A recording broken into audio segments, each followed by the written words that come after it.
La única forma de unir esta versión con la información que ya teníamos, que puede tener encaje, es una en la cual esas saunas se habían convertido ya en territorio de grabación.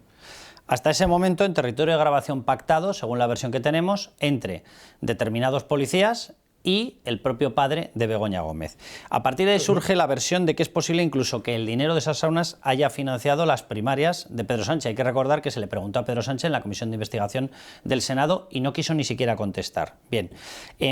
y que los mismos equipos a los que se recurriera, porque es verdad que parte de esos equipos tenían infiltración de Villarejo, de hecho Villarejo hizo alusión a las reuniones en las que se pacta eso, que esos mismos equipos, porque en el fondo son mercenarios,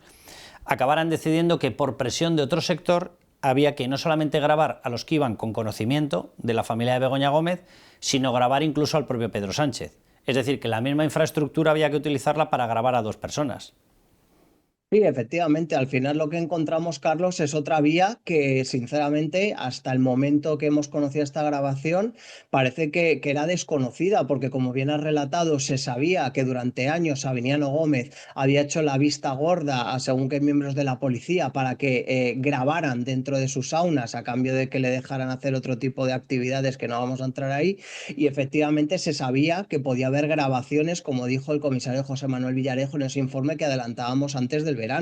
Pero es que aquí ya vamos más allá, es decir, la cloaca, en voz de Leire y de Pere Dolcet, lo que están diciendo es que pudo haber también otras grabaciones que podrían afectar de lleno y directamente a Pedro Sánchez al ser grabado en su casa o en las saunas de su suegro, pero ya sin el conocimiento, sin la tutela, por así decir, de esa especie de pacto que había conseguido Sabiniano Gómez con Enrique García Castaño, el que era el jefe de la UCAO de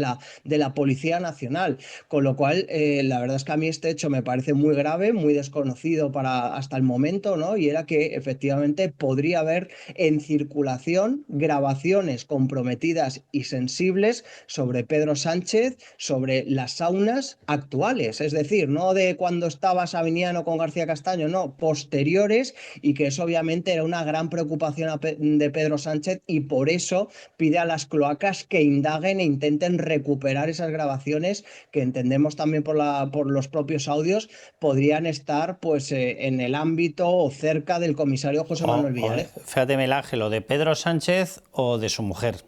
que yo es lo que me temo, porque ahí es donde estaba la gran preocupación de Pedro Sánchez, y es de hecho de eso hemos escrito, y de hecho se convoca de urgencia a esa cloaca que ya había tenido algún trabajo previo, se la convoca de urgencia porque está imputada, y Pedro Sánchez, que esto lo hemos escrito, lo hemos contado en Libertad Digital, se temía que le iban a lanzar un ataque para cargarse a él políticamente, aprovechando los negocios en los que estaba la familia de su mujer. Claro, que luego supimos que es que los negocios de la familia de mujer acababan en él, porque él se había estado beneficiando de ese dinero, con lo cual eran un todo, como tú decías.